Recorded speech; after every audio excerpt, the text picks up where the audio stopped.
it's so elite that in itself causes its own, as we said, entrenched economic systems, which by their very nature are huge barriers. So how they're building their talent pipeline going forward, both in the private markets and the institutional markets, is absolutely business critical.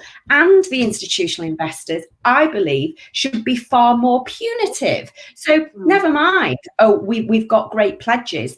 And I think great pledges are a really well-intentioned place to start. But as you say, to your point, Shereen, what then comes next? When are you going to use your power punitively to say, actually, we're going to pull X amount of million out of your fund unless something changes right now, because the future will never change otherwise. What do you think about that? Do you know that? Right. Now, when you're building these systems and the process in which you determine whether Fiona gets access to £100,000 or Shereen gets access to £100,000, there are some inherent biases and assumptions that are built into the very criteria that is screening the both of us. So even if these institutions, whether they're financial services or whether they're banks or whether they're private individuals, if they only focus on giving more money and not addressing some of these other things underneath, we are still going to perpetuate that same cycle. So yes, I say free up more capital.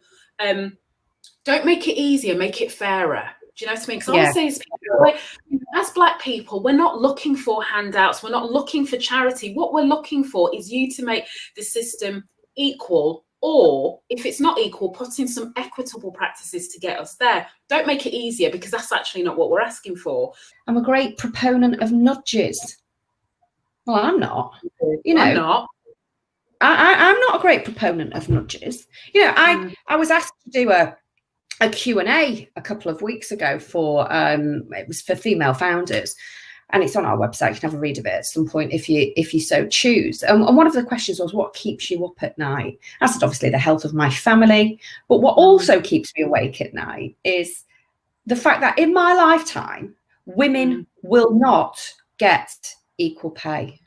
Now, that's been nudging along. It's going to take 300 years to try and get equal pay. No, nudges don't shift anything. It allows us to create more noise and brings around more consciousness.